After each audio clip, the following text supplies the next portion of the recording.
Hello friends, welcome you all. हम लोग geography के रिवीजन सीरीज डिस्कस कर रहे थे। अब तक हम लोगों ने चैप्टर 4 तक कंप्लीट डिस्कशन कर लिया है। आज अपन लोग चैप्टर 5 का डिस्कशन स्टार्ट करेंगे, that is your atmospheric pressure and air circulation.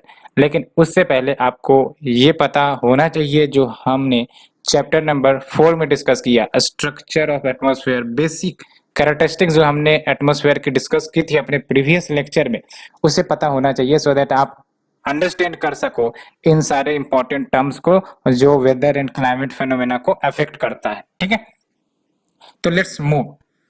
Atmosphere की बात हमने करी थी, क्या था वो? थिन ब्लैंकेट ऑफ एयर जिसमें आपको वेरियस गैसेस मिल जाते थे, नाइट्रोजन हो, ऑक्सीजन हो, कार्बन डाइऑक्साइड हो, और भी तरह तरह के गैसेस थे। ये हमने डिस्कस किया था। ठीक है, लेकिन आपको क्या पता है कि जब जहां पर भी आप खड़े हो आपके सिर के ऊपर प्रेशर लग रहा है। किस चीज का प्रेशर लग रहा है? वो एयर का प्रेशर लग रहा है। वो जो गैसेस है आपके सिर के ऊपर उसका प्रेशर लग रहा है। तो इसका मतलब air do have weight and they exert pressure. ठीक है, अब ये सारा खेल जो आप वेदर और क्लाइमेट का देखते हो, ये सब और कुछ नहीं बल्कि टेम्परेचर एंड प्रेशर का ही इफेक्ट है। याद रखना है, जो भी आप सर्कुलेशन एटमॉस्फेयर में देखते हो, चाहे एयर, चाहे विंड, चाहे आपका साइक्लोन या फिर आपका कोई स्टॉर्म, ये सब के सब आपके प्रेशर एंड टेम्परेचर के वेरिएशन का ही परिणाम है। इसीलिए ये काफी ज्यादा इंपॉर्टेंट हो जाता है कि आपको प्रेशर और टेम्परेचर के बारे में पता होना चाहिए, कैसे ये बिहेव करते हैं। अगर हॉट टेम्परेचर है तो कैसे एयर बिहेव करेगा, प्रेशर क्या होगा, प्रेशर वेरिएशन क्या होगी, और अगर सरफेस कोल्ड है तब आपका कैसे रिएक्ट करेगा एयर, एयर कॉलम कैसे रिएक्ट करेगा, क्या प्रेशर बनेगा। ये सब को समझना काफी इंपॉर्टेंट हो जाता है। तभी आप आसानी से cyclones, tropical temperate cyclones, extra tropical cyclone, storms हो गए, पोलर वॉर्टेक्स हो गए, ये सब आप समझ पाओगे। तो इसलिए आपको बेसिक समझना जरूरी है, और मैं आपको वादा दिलाता हूँ कि आपको ये बेसिक अंडरस्टैंड करवा के छोड़ूंगा। आप बस जुड़े रहो हमारे साथ, है ना। So let's move. तो weight of a column of air at a given place and time is called air pressure, है ना। यानी कि आप खड़े हो और आपके ऊपर जो प्रेशर एक्सर्ट हो रहा है, कितना हो रहा है वो हम देखेंगे, लेकिन जो भी प्रेशर एयर का आपके ऊपर लग रहा है या किसी भी ऑब्जेक्ट पर लग रहा है उसे एयर प्रेशर कहेंगे या फिर एटमॉस्फेरिक प्रेशर कहेंगे। सिंपल भाषा में कहें तो pressure exerted by the atmosphere on the surface, on you, on any material is called atmospheric pressure. और मीन एटमॉस्फेरिक प्रेशर की बात करें तो मीन एटमॉस्फेरिक प्रेशर हमेशा सी लेवल पर मापा जाता है, वो है आपका 1013.25 मिलीबार। यानी कि आप सी लेवल पर खड़े हो, सी लेवल पर खड़े हो मतलब आप कोई हिमालय पर नहीं खड़े हो, कोई हायर ऑल्टीट्यूड पर नहीं खड़े हो, बल्कि आप बीचेज हो गए या फिर उन सरफेस पर जो मीन सी लेवल के बराबर है वहां पर खड़े हो, तो वहां पर आपको जो प्रेशर लगेगा ऑन एवरेज 1013.25 मिलीबार का लगेगा। और जब हम विंड की बात करते हैं तो विंड और एयर में क्या डिफरेंस होता है। तो wind is nothing but horizontal movement of air, और हमेशा विंड जो है आपका हाई प्रेशर से लो प्रेशर ही मूव करेगा। ठीक है, तो विंड हाई प्रेशर से लो प्रेशर मूव करता है, ये भी आपको कंठस्थ याद होनी चाहिए प्रीलिम्स के लिए भी। Wind always move from high pressure to low pressure, ऐसा नहीं होगा कि लो प्रेशर से हाई प्रेशर मूव करेंगे, ये गलत होगा। एयर करंट की बात करें तो air is nothing but vertical movement. जब एयर कॉलम का होता है वर्टिकल मूवमेंट की जब हम बात करेंगे तो ये बोथ अप या फिर डाउन दोनों हो सकते हैं, या तो ऊपर मूव कर सकते हैं एयर या फिर नीचे मूव कर सकते हैं, है ना। तो इसे हम वर्टिकल या फिर नियरली वर्टिकल मूवमेंट कहेंगे। तो जब वर्टिकल या nearly vertical movement of air की बात होती है तो एयर करंट कह देते हैं, और जब हॉरिजॉन्टल मूवमेंट ऑफ एयर की बात होती है तो इसे विंड कर देते हैं। और wind always flow from high pressure to low pressure areas. अब बात करें डिस्ट्रीब्यूशन ऑफ एयर प्रेशर। अब आपको ये बात तो पता है कि जो हीट है जो अर्थ को प्राप्त होती है from the sun via radiation, वो हर जगह तो यूनिफॉर्म नहीं है, और प्रेशर कहीं ना कहीं इन्फ्लुएंस होता है टेम्परेचर से, ये भी आपको पता है ना। टेम्परेचर अगर जहां ज्यादा हाई होगा वहां पर प्रेशर लो बनेगा, जहां टेम्परेचर काफी ज्यादा कम होगा वहां प्रेशर हाई बनता है। तो because of such variation in the radiation, उसके कारण आपका pressure at each and every location वो डिफरेंट हो जाती है। सिंपली कहें तो नॉट यूनिफॉर्म, यूनिफॉर्म नहीं होती है on the surface of the अर्थ, और ये वर्टिकली भी वेरी करती है, हॉरिजेंटली भी वेरी करती है। व्हेन वी से वर्टिकली वेरी, तो इसका मतलब आप हाइट, अल्टीट्यूडनल हाइट पर चढ़ते जाओ, हिमालय पर आप चलते जाओ, तो आप देखोगे कि प्रेशर आपकी ईज होगी। उसी प्रकार से आप हायर लैटिट्यूड पर चलते जाओ तो वहां पर आपको प्रेशर हाई मिलेगा, है ना। कोल्डर क्लाइमेट में जाओगे प्रेशर हाई महसूस करोगे, वार्मर क्लाइमेट में जाओगे प्रेशर लो महसूस करोगे। तो इसीलिए कहा जाता है एयर प्रेशर यूनिफॉर्म नहीं है on the surface of the earth, it varies both vertically and horizontally, and mass of air above in the column, ये कंप्रेस करती है the air mass under it, इसलिए lower layers have higher density and exerts more pressure. ये बात आपको याद रखना, ठीक है। यानी कि वर्टिकल वेरिएशन की बात कही जा रही है कि लेट से ये आपका कोई एयर कॉलम है जो वर्टिकल है, तो जैसे जैसे ऊपर जाएंगे प्रेशर आपका ईज डाउन होगा, जितना नजदीक रहेंगे सरफेस ऑफ अर्थ से उतना ज्यादा प्रेशर आप ज्यादा फेस करोगे, है ना। लोअर लेयर है हायर डेंसिटी, क्यों डेंसिटी हायर है, क्योंकि जो भी आप गैसेस देखते हो नाइट्रोजन, ऑक्सीजन, कार्बन डाइऑक्साइड, ये सब ट्रोपोस्फेरिक लेवल पर ही आपको ज्यादा कंसंट्रेटेड है ना। और because of that concentration density जो है काफी ज्यादा होती है लोअर लेवल में। जैसे जैसे ऊपर जाओगे आप देखोगे कि जो डेंसिटी है गैसेस की वो घटने लगती है, एयर स्ट्रेटिफाई हो जाता है। दैट्स वाई कहते हैं कि जो लोअर लेयर है हैज मोर प्रेशर, ठीक है। हायर एल्टीट्यूड की बात करें तो आप देख सकते हो rice takes more time to cook because low pressure reduces the boiling point of water. ये एक लाइव एग्जांपल है कि आप अगर हायर ऑल्टीट्यूड पर जाके राइस पका रहे हो तो वो समय जो लोअर एल्टीट्यूड पर या लोअर सरफेस पर टाइम लगता था पकाने में, वो हायर ऑल्टीट्यूड पर ज्यादा लगेंगे, क्योंकि वहां पर आपका लो प्रेशर रहेगा, और लो प्रेशर होने के कारण बॉइलिंग पॉइंट जो वाटर की है वो कम हो जाती है। इसलिए बॉइलिंग पॉइंट कम हो जाने के कारण जाहिर सी बात है राइस देर से पकेंगे, टाइम ज्यादा लेंगी। तो ये हमने डिस्कस किया कुछ basics about the atmosphere, the air and wind. Distribution भी यूनिफॉर्म नहीं है, आपको ही पता है। Let's move to the vertical variation of pressure. इसमें से कुछ ट्रेंड बनेगा और इस ट्रेंड को आपको याद रखना है, ठीक है।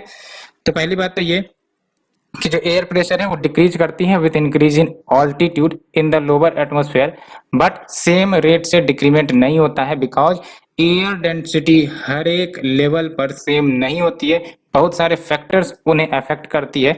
फॉर एग्जांपल टेम्परेचर हर जगह यूनिफॉर्म नहीं देखने को मिलेंगी, वाटर वेपर हर जगह सामान्य नहीं होती है, ग्रेविटी हर जगह इक्वली एक्ट नहीं करती है, इक्वल वैल्यू से एक्ट नहीं करती है।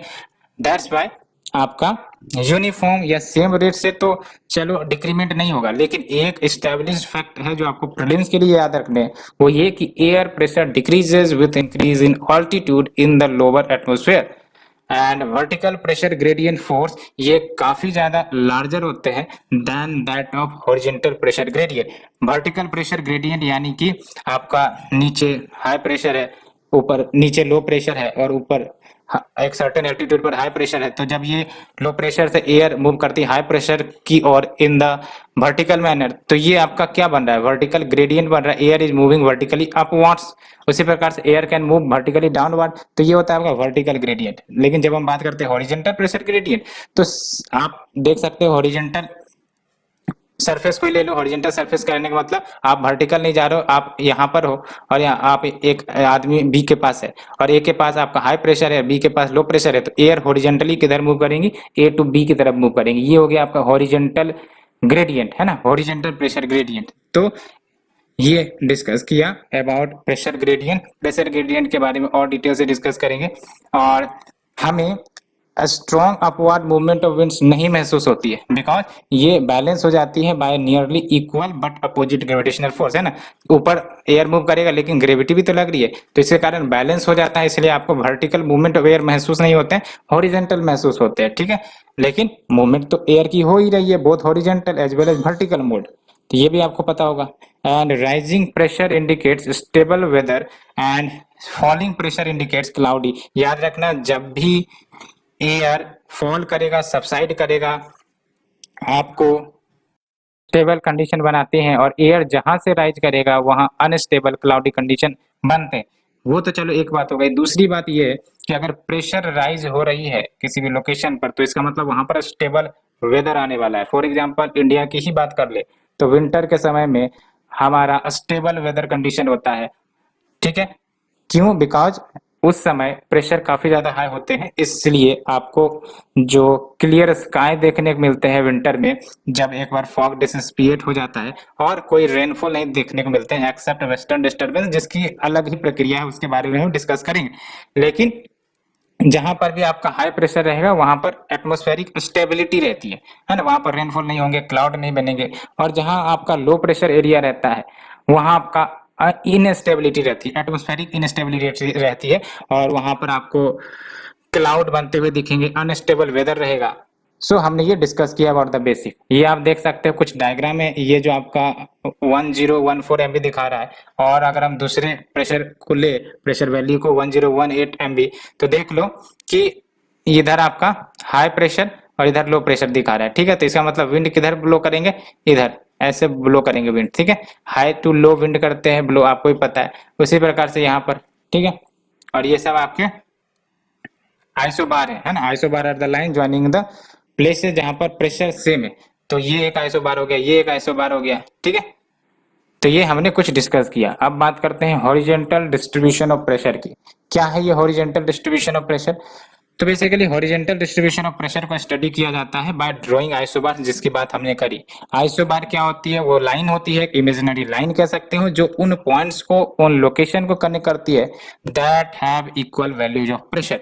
एंड प्रेशर ग्रेडियंट और कुछ नहीं बल्कि ratio between pressure difference and actual horizontal distance between the two point. Simply क्या है प्रेशर ग्रेडियंट? यहाँ पर आप देख सकते हो, यहाँ पर भी आपका प्रेशर ग्रेडियंट क्या बन रहा है? 1014 बार है, यहाँ पर 1018 बार है। तो ये आपका प्रेशर ग्रेडियंट बन रहा है। ठीक है, pressure difference is nothing but pressure gradient. ठीक है ना, between the pressure difference, ratio between the pressure difference and actual horizontal distance. तो एक तो आपका प्रेशर डिफरेंस क्या है, जैसे यहाँ पर 1014 बार है, यहाँ आपका 1018 बार है, तो प्रेशर डिफरेंस तो चलो 4 का हो गया, अपॉन एक्चुअल हॉरिजेंटल डिस्टेंस इसके बीच लेट से 4 किलोमीटर की हो गई। तो जब हम इसका रेशियो निकालेंगे तो ये आपका प्रेशर ग्रेडियंट, लेकिन इतने कॉम्प्लेक्स इक्वेशन में जाने की जरूरत नहीं है। प्रेशर ग्रेडियंट सिंपली मींस कि आपका प्रेशर डिफरेंस है ना, प्रेशर डिफरेंस कितना है। और ये जरूर याद रखना है आपको कि ये जो आइसोबार जिसके बारे में हमने डिस्कस किया, जितना ज्यादा नजदीक होगा एक दूसरे से उतना स्टीप प्रेशर ग्रेडियंट होंगे, ये रट लेना, उतना ज्यादा स्टीप प्रेशर ग्रेडियंट होंगे। जबकि wide spacing indicates gentler pressure gradient, है ना। आप साइक्लोन का पिक्चर देखते होगे, उसमें प्रेशर बार को कभी इंडिकेट करना, ये लो प्रेशर इतना ज्यादा इंटेंस होती है, उसके आसपास वाला जो आइसोबार होता है वो काफी ज्यादा क्लोजली प्लेस्ड होता है। क्लोजली प्लेस्ड होने का मतलब इतना ज्यादा प्रेशर ग्रेडियंट होता है कि विंड खींची चली आती है, और विंड की स्पीड आप देखते हो 300 350 किलोमीटर प्रति घंटे, ये सब देखने को मिलते हैं। ठीक है, and low pressure system is enclosed by one or more isobars with the lowest pressure in the center, and high pressure system is also enclosed by one or more isobar with highest pressure in the center। तो ये सब हमने discuss किया। Let's move to the important point, factors जो responsible है variation cause करने के लिए in the horizontal distribution of pressure. आखिरकार क्यों ये हॉरिजेंटल डिस्ट्रीब्यूशन में वेरिएशन देखने को मिलता है? तो कुछ इंपॉर्टेंट फैक्टर्स है आपको याद रखने होंगे both for mains and prelim. पहला आपका टेम्परेचर। टेम्परेचर आपको ही पता है जितना ज्यादा होगा एयर जो होंगी वो राइज करेंगी, है ना। और जहां एयर राइज करता है, ये नियम याद रखना, जहां से एयर राइज करेगा वहां लो प्रेशर क्रिएट होगा, क्योंकि वहां से एयर राइज होके जगह खाली कर रहा है। जगह खाली करने का ही मतलब है कि लो प्रेशर बनेगा, और जहां एयर सबसाइड करेगा तो इसका मतलब है कि एयर वहां पर भरी जा रही है ना, तो वहां पर हाई प्रेशर बनाया जाएगा। ठीक है, तो इस प्रकार से जब टेम्परेचर किसी लोकेशन पर ज्यादा रहेंगी तो वहां पर लो प्रेशर क्रिएट होने की संभावना होगी, और जहां पर टेम्परेचर काफी कम होगा, माइनस में होगा या फिर 0 डिग्री होगा, वहां पर मान के चलो एयर भारी होंगी, वहां सबसाइड करेंगी और हाई प्रेशर क्रिएट करेंगी। दूसरा फैक्टर है आपका अर्थ रोटेशन। अर्थ रोटेशन कैसे इफेक्ट करता है? तो बेसिकली अर्थ रोटेशन के कारण सबसे पहली बात तो क्या होता है कि आपका इंसोलेशन वेरी करता है ना। हर जगह एक ही हीट आपको रिसीव नहीं होती, बिकॉज अर्थ रोटेट करती है तो सभी जगह हीट डिस्ट्रीब्यूट होता है ना। तो इक्वेटर के पास अर्थ राइज करती है, और दूसरा यही राइज इन एयर ये ट्रॉपिक्स में जाके फॉल करती है। तो जहां से राइज किया वहां पर आपका लो प्रेशर बनाएगा, that's why equator has low pressure. और जहां पर सबसाइड करेगा दैट इज द ट्रॉपिक्स, 30 से 35 डिग्री के आसपास ट्रॉपिक्स पर सबसाइड करती है। तो जहां सबसाइड करेगा वहां पर हाई प्रेशर बनेगा। तो ये आपको हाई प्रेशर लो प्रेशर कब और कैसे क्रिएट होती है होप आपको समझ में आई होगी। Next is your water vapour. तो वाटर वेपर की बात करें तो एयर जहां high quantity of water vapour available होगा, यानी कि वो एयर जिसमें वाटर वेपर की क्वांटिटी काफी ज्यादा हाई है वहां लो प्रेशर होगा। और जहां lower quantity of water vapour देखने को मिलेगी वहां पर हाइयर प्रेशर होगा। ठीक है, दैट्स व्हाई जो आप देखते हो समर के सीजन में, बरसात के सीजन में वाटर वेपर कंटेंट काफी ज्यादा बढ़ जाता है एयर में और आपको गर्मी महसूस होती है। Why? Because higher quantity of water vapour, क्योंकि वाटर वेपर में हीट होता है ना, वाटर वेपर में हीट होता है, that's why it is also GHG, green house gases. इसलिए air with high quantity of water vapour वहां लोअर प्रेशर बनती है and having the low quantity of water vapour वहां हाइयर प्रेशर बनती है। अब बात करते हैं प्रेशर एंड विंड्स की, है ना। तो प्रेशर एंड विंड्स का इफेक्ट ये आपका साइक्लोन एंटी साइक्लोन, और कोई बात नहीं है। ये जो आप साइक्लोन एंटी साइक्लोन का हवा बना कर रखे हैं कि आज ना जाने क्या है क्या नहीं है, it is nothing but air temperature का इंटरेक्शन। और ये होता है to exchange the heat, to balance the heat. जैसे हम लोग का भी शरीर है और हम लोग का शरीर बेसिकली बैलेंस करने के लिए सर्टेन एक्टिविटीज करते रहता है ऑटोमेटिकली, उसी प्रकार से अर्थ में अगर कुछ दिक्कतें आ गई है, एक्सेस टेम्परेचर आ गया है, तो दूसरे जगह पर जाके वो बैलेंस होगा, दूसरे तरीके से वो बैलेंस होगा। चाहे वो साइक्लोन के तरीके से हो, एंटी साइक्लोन के तरीके से हो, या फिर आपका अर्थक्वेक हो, है ना, या फिर आपका विंड हो, स्टॉर्म्स हो। तो इस प्रकार से अर्थ अपने आप को बैलेंस करती रहती है। ये तो नेचर का नियम है, ऑलवेज बैलेंसेस। अब उस बैलेंसेस में ह्यूमन को नुकसान होता है तो फिर तो ये नेचर जिम्मेदारी नहीं लेती है, कहने का मतलब ये है। तो प्रेशर सिस्टम, दो प्रेशर सिस्टम बनती हैं, एक तो साइक्लोन वाली, एक एंटी साइक्लोन वाली। तो जब भी साइक्लोन वाली बनेगी पहली बात तो आपको याद रखना है सेंटर पर लो प्रेशर बनता है, और एंटी साइक्लोन यानी कि having the opposite of cyclone तो वहां सेंटर पर हाई प्रेशर बनेगा। लेकिन आपको ये भी पता है कि हमारा अर्थ दो हेमिस्फीयर में बटा हुआ है, नॉर्दर्न हेमिस्फीयर, सदर्न हेमिस्फीयर।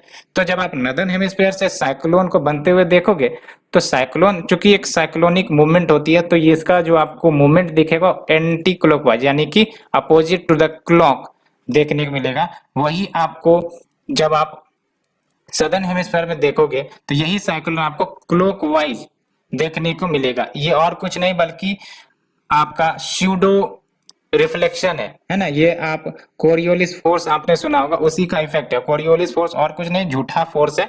वो बेसिकली आपके आईज को मैनिपुलेट करती है। कहने का मतलब ये कि आप जिस हेमिस्फीयर में रहते हो, है ना, और दूसरे हेमिस्फीयर को देखोगे तो फिर आपका रोटेशन उल्टा दिखेगा।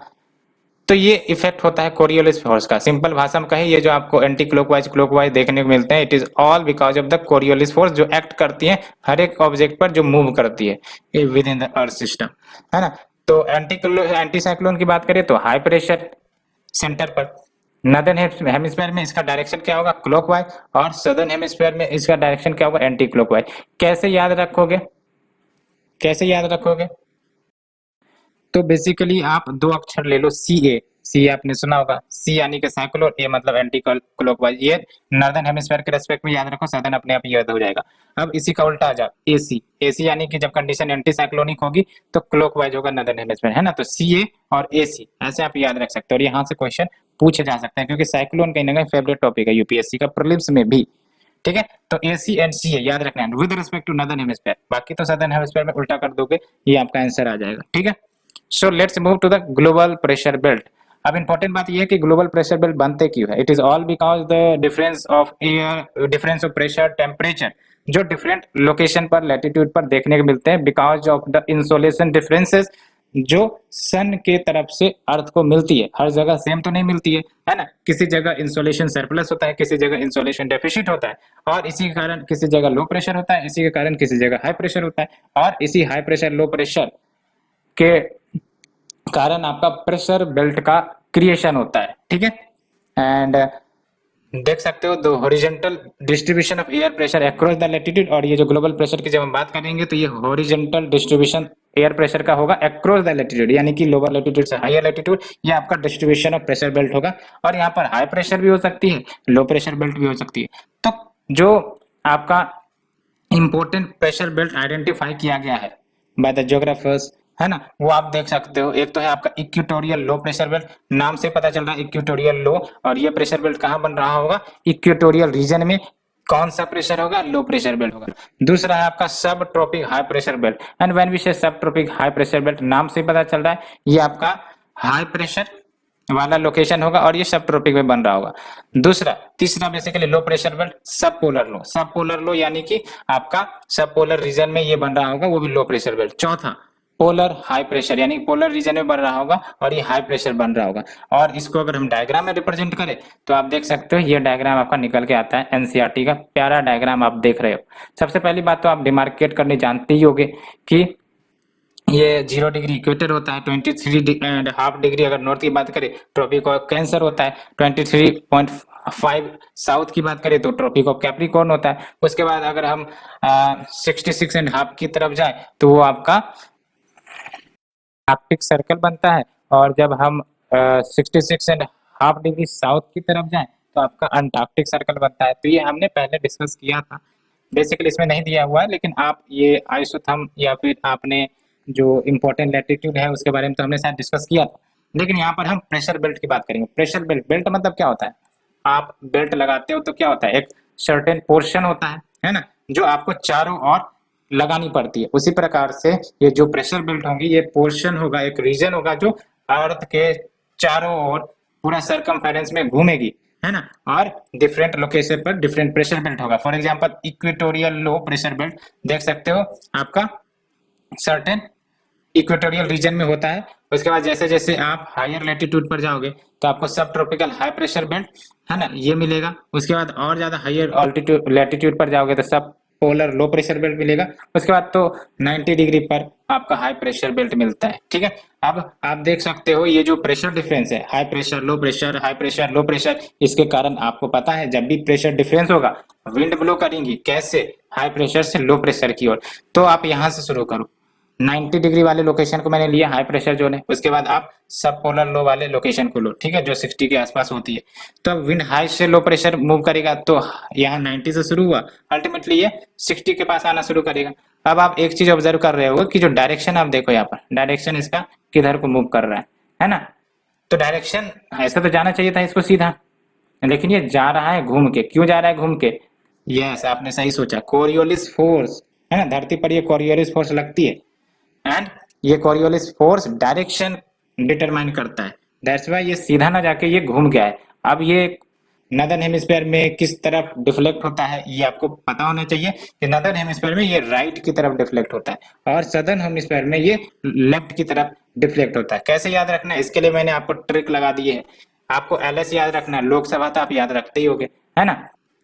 तो सदर्न हेमिस्फीयर में लेफ्ट की तरफ मूव करेगा, बस आपको पता चल गया सदर्न हेमिस्फीयर में लेफ्ट, तो नदर्न हेमिस्फीयर आपको पता चल जाएगा राइट। ठीक है, तो आप ऐसे याद रख सकते हैं, एलएस याद रखो लोकसभा, और उससे पता होगा कि हाँ सदर्न हेमिस्फीयर में लेफ्ट की तरफ मूव करेगा और नदर्न हेमिस्फीयर में राइट की तरफ मूव करेगा। तो ठीक है, तो यहाँ पर आप देख सकते हैं ये राइट की तरफ मूव कर रहा है। फिर इधर देख लो, जैसे यहाँ सब ट्रॉपिकल हाई प्रेशर बेल्ट बना और यहाँ सब पोलर लो बना, तो wind flows from high pressure से लो प्रेशर, तो आराम से ये आपका हाई प्रेशर से जाएगा लो प्रेशर की ओर, यानी कि जाना तो चाहिए था इसको ऐसे, लेकिन कोरियोलिस फोर्स को ढकेल के ऐसा ढकेलेगा कि इसको राइट की तरफ ढकेल देगा, है ना। तो ये हो गया आपका, इसलिए डायरेक्शन ऑफ विंड इस तरफ चला गया। उसी प्रकार से देख लो, हाई प्रेशर इधर और इक्वेटोरियल लो इधर, तो क्या डायरेक्शन होगा, इस डायरेक्शन में आएगा। ठीक है, तो ये आपको आसानी से समझ में आ गई होगी। ठीक है, उसी प्रकार से ये रिपीट होगा आपका सदर्न हेमिस्फीयर में। तो आप एक बार आंख बंद करके वीडियो को पॉज करके आप डायग्राम बनाओ अर्थ का, प्रेशर बेल्ट बनाओ और आराम से इसको डायरेक्शन दो कि आखिरकार किधर मूव करेगा, तो आपको दिमाग में रिकॉल हो जाएंगी। अब बात करते हैं कुछ सर्टेन फीचर्स की, क्योंकि इनके सर्टेन फीचर्स से क्वेश्चन पूछे जाएंगे, क्योंकि ये सारे प्रेशर बेल्ट हैं, तो कुछ सर्टेन कैरेक्टरिस्टिक लैटिट्यूड क्या फीचर्स है ये सब जरूर इसमें शोकेस किए जाएंगे, तो इसके बारे में जानना जरूरी होगा। तो एक एक डिटेल्स की बात करेंगे। इक्वेटोरियल लो प्रेशर बेल्ट से शुरुआत करते हैं। सबसे पहले आपको क्या जानना होना चाहिए इन सब के बारे में। जब भी प्रेशर बेल्ट आप पढ़ो तो क्या जानना चाहिए मेंस के लिए भी? सबसे पहली बात लैटिट्यूड जानना चाहिए। लैटिट्यूड आपका 10 डिग्री नॉर्थ से 10 डिग्री साउथ तक ये एक्सटेंड करता है ना। ये आप देख लो, आपका ये इक्वेटोरियल प्रेशर बेल्ट है, ये आपका 10 डिग्री नॉर्थ से लेकर 10 डिग्री साउथ तक एक्सटेंड कर रहा है, ठीक है। ये है आपका इक्वेटोरियल लो प्रेशर बेल्ट, ठीक है। और यहाँ पर आपको सन ऑलमोस्ट वर्टिकली शाइन करते हुए दिखेंगे on the equator through out the year, है ना। थ्रू आउट द ईयर सन आपको वर्टिकली शाइन करते हुए दिखेंगे, बिकॉज सन अपरेंटली मूव करते रहती है फ्रॉम ट्रॉपिक ऑफ कैंसर से ट्रॉपिक ऑफ कैप्रिकॉर्न, तो इसलिए ये आपको हमेशा वर्टिकली सन देखने को मिलेंगे, है ना। तो ये बात भी याद रखना है। और इसके कारण क्या होगा, चूंकि सन हमेशा विराजमान रहती है इक्वेटर या इक्वेटोरियल रीजन में, तो जो एयर है आसानी से वार्म कर जाएंगे, क्योंकि इनको टेम्परेचर सरप्लस मिलता है, तो आराम से एयर यहाँ से क्या करेंगे, अब टेम्परेचर इनको भरपूर मिल रहा है, आप गैस पर किसी चीज को खौला रहे हो, पानी को गर्म कर रहे हो, तो पानी में उबाल आता है कि नहीं, राइज होना चाहता है कि नहीं। उसी प्रकार से जो एयर है, क्योंकि टेम्परेचर इनको धरल्ले से मिल रही है from the sun at the equatorial region, तो जो एयर है वो वार्म हो जाएंगी और आराम से ये इक्वेटोरियल रीजन पर राइज करती है। और वहां पर राइज करेंगी तो जैसा कि मैंने बताया कि जैसे आप मान के चलो कि एयर को आप खाली कर रहे हो, एयर को खाली कर रहे हो, तो खाली करने के बाद वहां वैक्यूम बनेगा कि नहीं बनेगा, तो इसका मतलब वहां पर आपको लो प्रेशर रीजन बनेगा, दैट्स वाई ये कहलाता है आपका इक्वेटोरियल लो प्रेशर, ठीक है। एंड यहाँ पर कोरियोलिस फोर्स जीरो होंगे, जीरो होने का मतलब यही है कि इक्वेटर पर आपका कोरियोलिस फोर्स नहीं लगता है, because of this factor cyclones यहाँ पर नहीं बनते हैं इक्वेटर पर, डिस्पाइट की टेम्परेचर यहाँ काफी ज्यादा होता है, फिर भी साइक्लोन नहीं बनते बिकॉज कोरियोलिस फोर्स नहीं है। और साइक्लोन बनने के लिए Coriolis force is must condition. And only convectional currents, horizontal movement of air absent होता है। क्यों कन्वेक्शनल करंट? कन्वेक्शनल करंट यानी कि यहाँ पर एयर सिर्फ और सिर्फ वर्टिकली राइज करती है, बिकॉज इतना ज्यादा लो टेम्परेचर होता है कि वाटर वेपर या एयर जो भी है वो राइज करती है, ठीक है।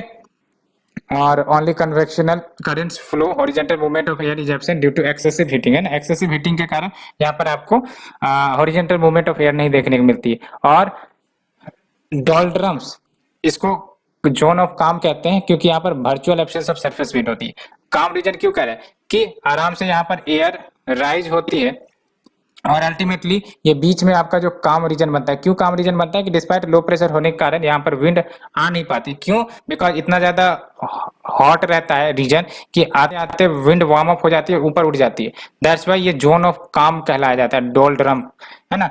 तो called doldrum the zone of calm because of the virtual absence of surface winds, है ना। एंड सरफेस विंड मतलब क्या, जो सरफेस के अलोंग मूव करती है, सरफेस के अलोंग मूव करती है, जैसे आप बहुत सारे लोकल विंड को देखते हो, ये सब सरफेस विंड ही है, ठीक है। वर्टिकल विंड्स यानी कि जो कन्वेक्शन के माध्यम से, यानी कि चेंज इन टेम्परेचर, वार्म हुआ, राइज हुआ, ये होता है आपका वर्टिकल विंड। और ये मॉइस्चर को करंट कैरी करती है, मॉइस्चर यानी कि जो वाटर वेपर है उसको करंट करती है और अल्टीमेटली क्यूमुलोनिम्बस क्लाउड बनाती है, यानी कि आपका हाई ऑल्टीट्यूड क्लाउड्स बनाएंगे, हाई ऑल्टीट्यूड क्लाउड्स बनाएंगे। एंड इस और इतना ज्यादा स्ट्रॉन्ग क्लाउड बनता है और काफी ज्यादा मॉइस्चर इस क्लाउड में मौजूद रहते हैं, इसके कारण आपको बादल से बादल टकराने को मिलते हैं और थंडर स्टॉर्म्स जैसे घटनाएं होती है ना। थंडर स्टॉर्म्स यानी कि कन्वेक्टिव रेनफॉल। साइक्लोन्स में भी आप देखते हैं इतना ज्यादा इंटेंस प्रेशर रहता है, तभी तो वहां पर भी आपको क्यूमुलोनिम्बस क्लाउड्स बनते हुए दिखते हैं।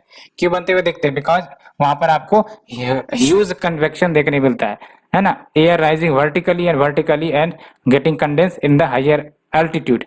एंड इस बेल्ट को इंटर ट्रॉपिकल कन्वर्जेंस जोन भी कहते हैं या फिर थर्मल इक्वेटर भी कहते हैं, because wind flowing from sub tropical high pressure belt converge करती है, ठीक है। तो इंटर ट्रॉपिकल कन्वर्जेंस जोन का क्या मतलब हुआ? इंटर ट्रॉपिकल का मतलब क्या हुआ?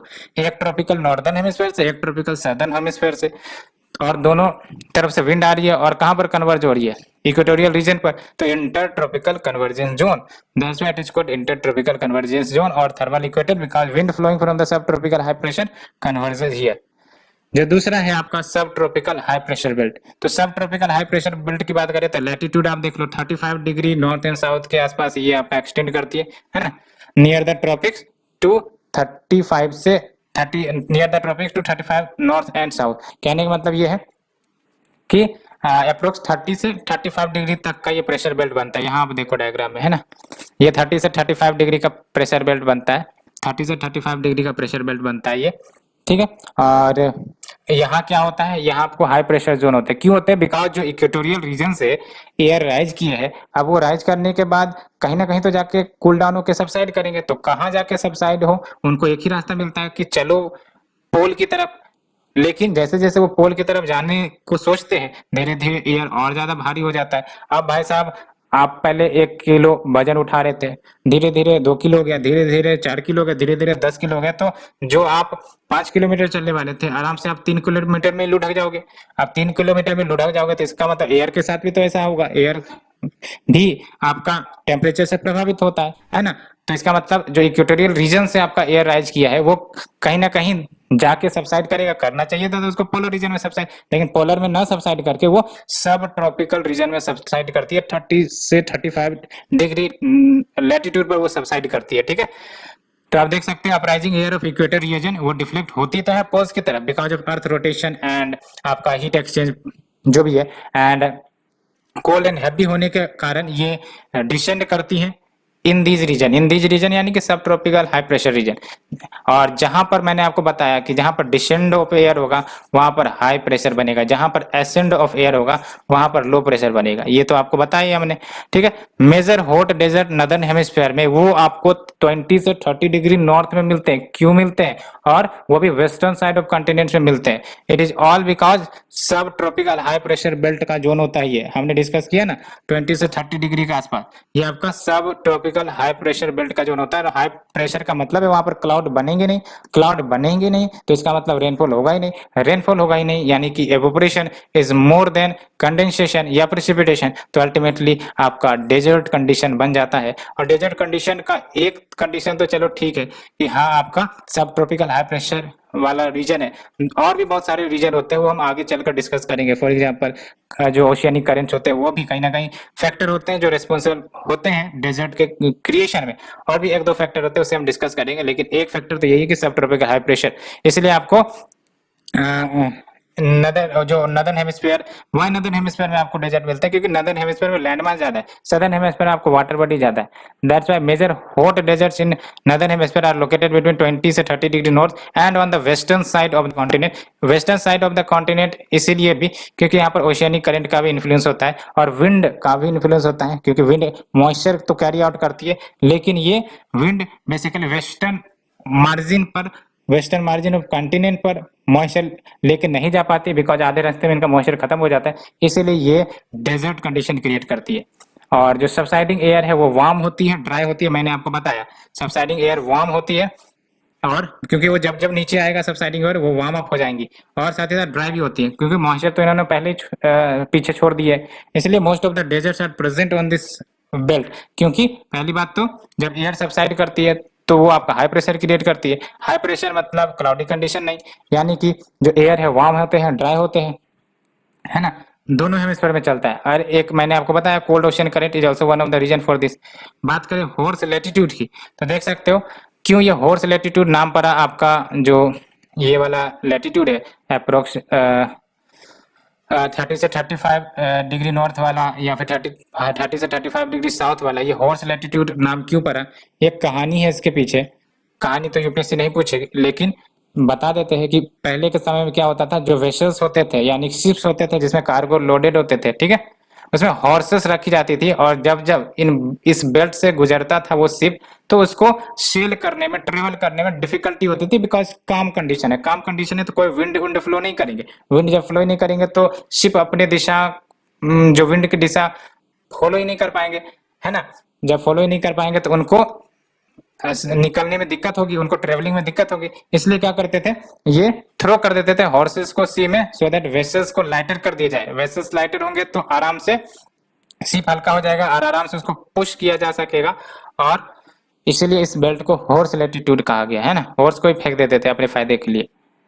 और ये आप देख लो कुछ, ये आपको देख सकते हैं ना, विंड देख लो किस प्रकार से। ये जो विंड के बारे में डिस्कस करेंगे, ये आपका नॉर्थ ईस्टर्ली ट्रेड विंड है बिकॉज ये नॉर्थ ईस्ट से आ रही है, और ये वेस्टर्लीज है क्योंकि ये वेस्ट से आ रही है, वेस्ट से, ठीक है।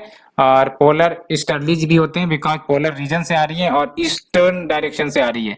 उसी प्रकार से ये आपका हाई सदर्न हेमिस्फीयर के लिए भी ट्रू होता है। और यहाँ आप देख सकते हो लो प्रेशर क्रिएट हो रहा है बिकॉज आपका सन रेज यहाँ पर आ रही हैं और यहाँ पर आप ये देखो क्लाउड बन रहा है, ठीक है। लो प्रेशर जहां पर बनेगा वहां पर क्लाउड बनते हैं और यहाँ पर हाई प्रेशर है और हाई प्रेशर देख लो कोई क्लाउड नहीं बन रहा है ना, क्लाउड नहीं बन रहा है ना, ये हो गया। उसके बाद यहाँ देखो आप लो प्रेशर, तो यहाँ पर भी आपका क्लाउड बन रहा है। तो आप देख सकते हो जहां जहां low pressure low pressure low pressure है वहाँ क्लाउड बन रहा है, जहां जहां high pressure high pressure high pressure है वहां पर क्लाउड्स नहीं बन रहे।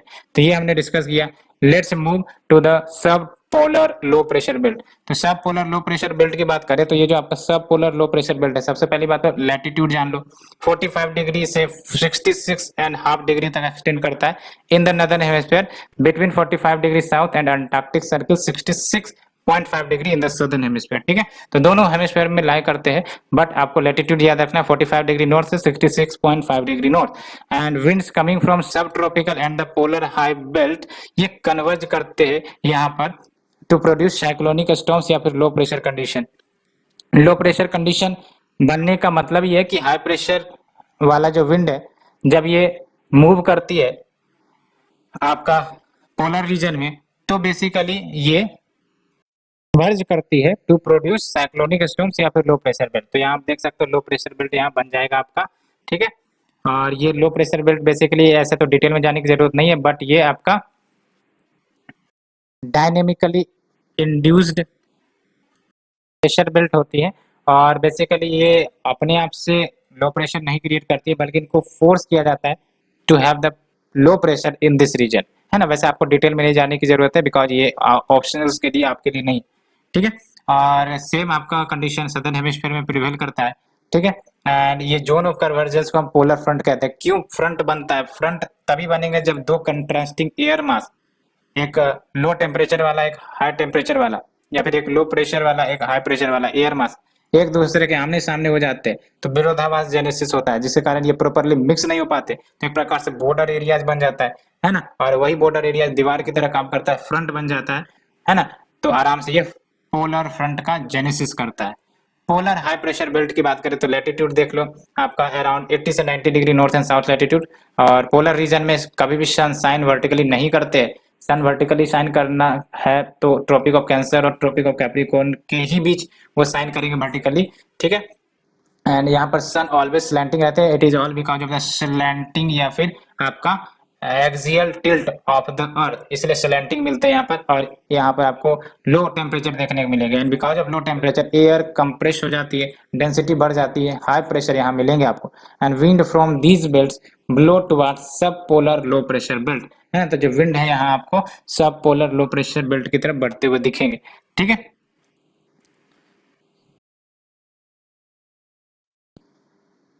Let's move two types of wind. आपने ज्योग्राफी में पढ़ा होगा कि जो विंड है ये बहुत प्रकार की हो सकती है, लेकिन उसको हम ब्रॉडली डिवाइड करते हैं तीन कैटेगरीज में। एक हो गया आपका प्लेनेटरी विंड जिन्हें हम परमानेंट विंड भी कहते हैं, दूसरा आपका पीरियोडिक विंड्स, तीसरा आपका लोकल विंड्स। इन तीनों को डिटेल में देखेंगे। The most important for your syllabus चाहे वो मेंस प्लस प्री के लिए हो वो है आपका planetary wind, that is your permanent wind. सबसे पहली बात आप ये जान लो कि जब हम प्लेनेटरी विंड की बात करते हैं तो ये परमानेंटली ब्लो करते हैं, इनका एक फिक्स डायरेक्शन होता है and through out the year ये ब्लो करते रहते हैं। कुछ एग्जांपल्स की बात करें तो ट्रेड विंड्स ले लो, वेस्टर्लीज ले लो, ईस्टर्लीज ले लो, ये सब आपके प्लेनेटरी विंड्स है।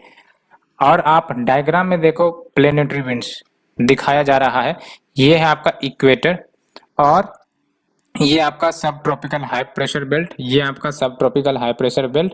और चूंकि हाई प्रेशर है आपको ही पता है wind blows from high pressure से लो प्रेशर, तो आराम से विंड तो आना इस डायरेक्शन में चाह रही थी, लेकिन कोरियोलिस फोर्स चूंकि right direction in the northern hemisphere act करती है, दैट्स वाई ये डाइवर्ज होके इधर आ गई।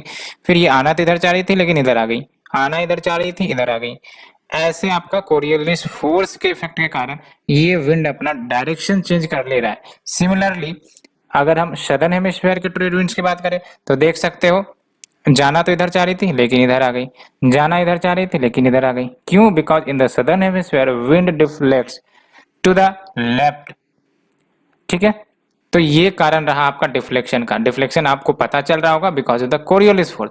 दूसरी इंपॉर्टेंट बात ये कि जो विंड का नाम दिया जाता है वो दिया जाता है basically from the direction to which they are flowing.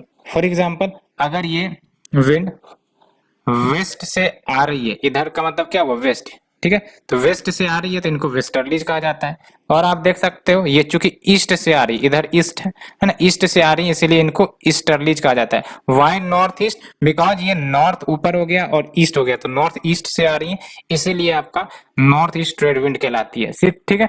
और उसी प्रकार से सदर्न हेमिस्फीयर में अगर साउथ ईस्ट ट्रेड क्यों कहला रही है, बिकॉज ये सदर्न हेमिस्फीयर से आ रही है और दूसरा इंपॉर्टेंट ईस्ट से आ रही है ना, तो सदर्न हेमिस्फीयर और east, that why it is south east trade wind, ठीक है। एंड वेस्टर्लीज यानी कि वेस्ट से फ्लो कर रही है आपकी, तो ये वेस्टर्लीज आ गई। पोलर ईस्टर्लीज यानी कि ईस्ट से फ्लो कर रही है, ऐसे करके है ना, ईस्ट से फ्लो कर रही है। तो ये होप आपका कंसेप्ट क्लियर हो गया होगा। तो planetary wind is your permanent wind that blows in the same direction throughout the year, and ये बेसिकली ट्रॉपिकल ईस्टर्ली या फिर ट्रेड विंड हो सकती है। जब हम बात कर रहे हैं प्लेनेटरी विंड्स की, तो ये दोनों हेमिस्फीयर में लाई करेंगी, यानी कि नॉर्दर्न हेमिस्फीयर के भी बेल्ट में, सदर्न हेमिस्फीयर के बेल्ट में। वेस्टर्लीज भी आपके दोनों हेमिस्फीयर में मिल जाएंगी, पोलर ईस्टर्लीज भी आपको दोनों हेमिस्फीयर में मिल जाएंगी, ठीक है। अब कुछ डिटेल्स की बात करते हैं। सबसे पहली बात ट्रेड विंड या फिर ईस्टर्लीज की, तो ये आपका लेटीट्यूड कन्फाइनमेंट की बात करें तो 30 डिग्री नॉर्थ से 30 डिग्री साउथ कन्फाइंड रहती है। कहने का मतलब ये है कि आपको ये याद रखना है, नॉर्दर्न हेमिस्फीयर में ये जो आपका ट्रेड विंड है ये 0 डिग्री हो गया और ये अप्रोक्स 30 डिग्री हो गया, है ना। तो नॉर्दर्न हेमिस्फीयर में देख लो ये आपका 0 से 30 डिग्री कन्फाइंड है। सदर्न हेमिस्फीयर में देख लो 30 डिग्री साउथ हो जाएगा, ये आपका 0 डिग्री से 30 डिग्री तक कन्फाइंड है, ठीक है। तो लैटिट्यूड की बात कर ली, लैटिट्यूड एक्सटेंट इसका क्या है, तो आप देख सकते हो it blows from sub tropical high pressure, diagram में हमने देख लिया, सब ट्रॉपिकल हाई प्रेशर से इक्वेटोरियल लो प्रेशर की तरफ ट्रेवल करती है, एंड इन्हें ट्रेड विंड या फिर ईस्टर्ली विंड भी कहा जाता है। कोरियोलिस फोर्स लगता ही लगता है हर एक ऑब्जेक्ट पर जो मूव करती है, तो नॉर्दर्न हेमिस्फीयर में जो कोरियोलिस फोर्स लगता है वो राइट हैंड की तरफ डिफ्लेक्ट करती है, इसलिए आपका ये नॉर्थ ईस्ट डायरेक्शन में मूव कर जाती है, ठीक है, नॉर्थ ईस्ट डायरेक्शन में मूव कर जाती है। अगर हम यहाँ पर देख लें, है ना, यहाँ पर आप देख सकते हो नॉर्थ ईस्ट डायरेक्शन हो गया, ठीक है। और इधर चूंकि साउथ से आ रही है तो ये साउथ ईस्ट हो गया। तो ये तो सिंपल लॉजिक आपको पता चली गई होगी। एंड तो उसी का उल्टा, एक तो नॉर्दर्न हेमिस्फीयर में जो डायरेक्शन होगा कोरियोलिस का उसका अपोजिट हो जाता है सदर्न हेमिस्फीयर में। तो आप देख सकते हो सदर्न हेमिस्फीयर में जब trade winds diverge out of the tropical high pressure से इक्वेटोरियल लॉ की तरफ तो जाती है, but from the south east direction counter clockwise, and trade winds trend to blow from east, that's why ये tropical easterlies कही जाती है। Next is your westerlies. तो ये वेस्टर्लीज बेसिकली आपका 35 से 65 डिग्री नॉर्थ एंड साउथ लैटिट्यूड पर मिलती हैं। ऊपर डायग्राम में देखा जाए तो ये है आपका वेस्टर्ली का बेल्ट, ठीक है। 35 से अप्रोक्स 60-65 डिग्री लैटिट्यूड पर ये आपका वेस्टर्ली ब्लो करती रहती है। और ये जो विंड है वो देख सकते हो ऐसे मूव कर रही है, यानी कि पोलवार्ड की तरफ मूव कर रही है। क्यों? बिकॉज सब ट्रॉपिकल हाई प्रेशर है आपका वहां पर 30-35 डिग्री पर, और जो आपका 65 डिग्री है वहां पर लो प्रेशर बनता है, that's why from high pressure to low pressure wind moves, and ये आपका पोलवार्ड की तरफ जाती है। एंड जब चूंकि ये पोलवार्ड की तरफ जाती है तो नॉर्दर्न हेमिस्फीयर में कोरियोलिस फोर्स लगेगा, राइट की तरफ डिफ्लेक्ट होगा, तो जो आपका वेस्टर्ली जो वो ऐसे डिफ्लेक्ट हो जाएंगी, ठीक है।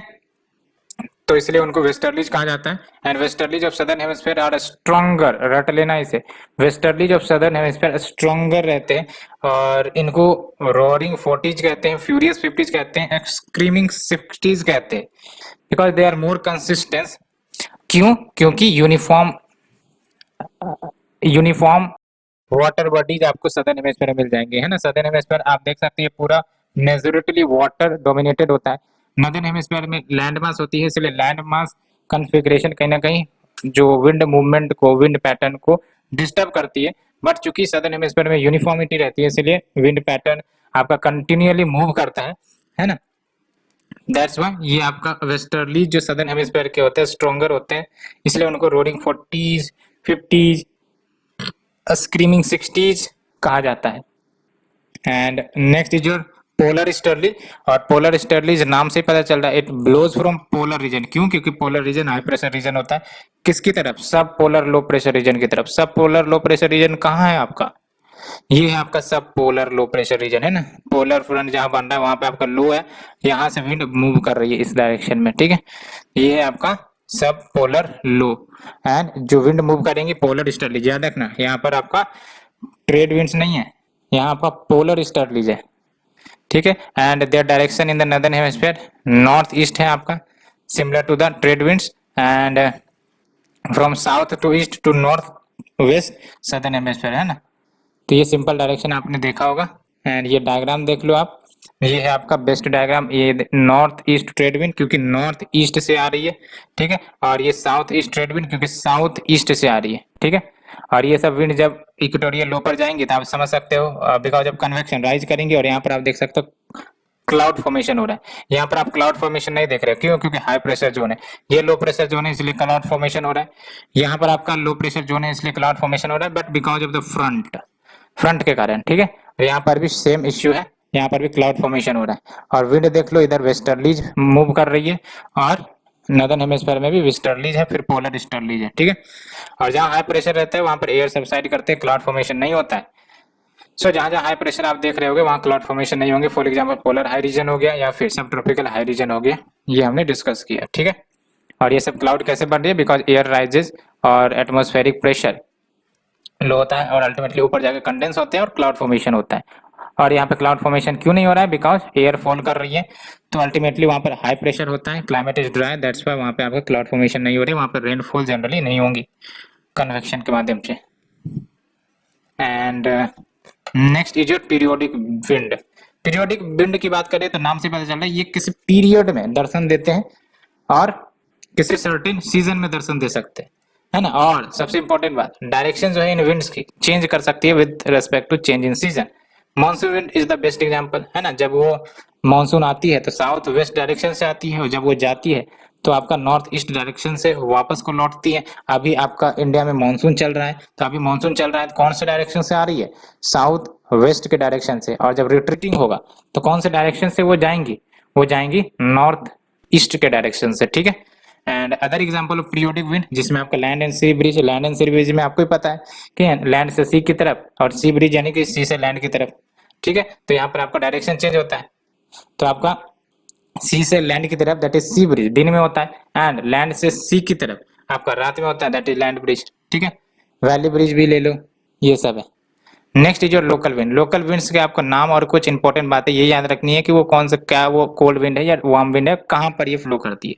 तो लोकल विंड्स नाम से पता चल रहा है, it will be caused due to the local differences of temperature and pressure, है ना। किसी पार्टिकुलर लोकेशन में डिफरेंट टेम्परेचर है, डिफरेंट प्रेशर है, उसके कारण आपका लोकल विंड जनरेट हो सकता है। एंड ये कुछ क्षण के लिए रहते हैं, खत्म भी हो जाती है, and lowest level of atmosphere में ये ऑपरेट करती है, क्योंकि हाईएस्ट में तो आपको प्लेनेटरी विंड ऑपरेट करता है, जेट स्ट्रीम ऑपरेट करता है। तो बात करें कोल्ड विंड के कुछ एग्जांपल की एंड रीजन के, पहला है आपका कोल्ड विंड, यानी कि क्या, ये विंड जो है कोल्ड होंगी, जहां जाएंगी वहां ठंडक ला देंगी। वार्म विंड यानी कि ये वार्म होंगी, जहां जाएंगी वहां गर्माहट ले आएंगी। तो आप देख लो पेम्पेरो, पेम्पेरो कहाँ है डायग्राम में आप ढूंढो। पेम्पेरो आपका आई थिंक कि उरुग्वे वाले रीजन में है। पहली बात तो ये कि ये साउथ अमेरिकन कंटिनेंट, और ये आपका रीजन जो है आई थिंक कि उरुग्वे है, उरुग्वे है, ठीक है, उरुग्वे है। यहाँ पर ये फ्लो करती है पेम्पेरो, या फिर अर्जेंटीना वाला रीजन में ये फ्लो करता होगा। एक बार आप मैप में कंफर्म कर लेना, ये लोकेशन आपका या तो उरुग्वे या फिर आपका अर्जेंटीना का है। Next is your Gregale. Gregale का लोकेशन देखो कहाँ पर है, तो ग्रीगेल आपका यहाँ नहीं दिया हुआ है। बोरा की बात करें तो बोरा आपका यहाँ पर है, मेरे ये जो आपका सदर्न पोर्शन ऑफ द ये जो मेडिटेरेनियन वाला रीजन है वहां पर है आपका बोरा। एंड ट्रैमोंटेन, ट्रैमोंटेन आपका नहीं दिया हुआ है। एंड मिस्ट्रल, मिस्ट्रल आपका यहीं पर है, ये स्पेन फ्रांस वाले रीजन से फ्लो करती है, ये कोल्ड विंड होती है ना। तो याद इतना ही रखना है आपको, और लोकेशन आपको जरूर आप गूगल से सर्च करके ब्रैकेट में लिख लेना कि मिस्ट्रल कहाँ से फ्लो करती है। एंड ट्रेमोंटेन, बोरा, ग्रेगेल, पैम्पेरो, ये सब कोल्ड विंड है। वार्म विंड की बात करें तो फोहन एंड फोन, ये एक ही बात है ना। ये क्या होता है, मेडिटेरेनियन सी से निकलकर यूरोप की तरफ जाती है फोहन। एंड चिनकुक, चिनकुक याद रखना आपको, ये आपका रॉकीज जो माउंटेन है अमेरिका में, उधर से ब्लो करती है from the western portion to the eastern, and ये वार्म टेम्परेचर लेकर आती है जो बेनिफिशियल होते हैं ठंड के दिन में, क्योंकि ये स्नो सबको ये मेल्ट करती है और प्लांट ग्रोथ वेजिटेशन के लिए इंपॉर्टेंस रखती है। चिनो काफी इंपॉर्टेंट है। जोंडा कहाँ है भाई, जोंडा तो इसमें नहीं दिया है। एंड लू तो आपको पता है इंडिया में चलती है। सिरक्को, सिरक्को कहाँ है, तो सिरक्को वार्म विंड है, ये आपका नदर्न अफ्रीका से ब्लो करती है और अल्टीमेटली ये आपका यूरोप सब वाले रीजन में ट्रेवल करती है। कुछ याद ये रखना है आपको कि ये जो आपका चिनुक याद रखना है। ब्लिजर्ड्स तो आपको पता ही चल जाएगा, क्योंकि ब्लिजर्ड जो है वो बेसिकली कोल्ड विंड होते हैं। एंड ये सिरक्को याद रखना होगा, हार्मटन भी याद रखना होगा आपको, खामशीन, और ये डिटेल्स आपको बेसिकली नोट डाउन करने होंगे, अगर आपके नोट्स में होंगे तो ठीक है। सो फ्रेंड्स, हमने ये आज लेक्चर डिस्कस किया, आज के लिए इतना ही। नेक्स्ट लेक्चर सीरीज में we will discuss general circulation pattern of atmosphere, जो मेंस के लिए और भी ज्यादा इंपॉर्टेंट होने वाली है one by one. So friends, thank you very much. If you like the lecture series, please share. Thank you friends.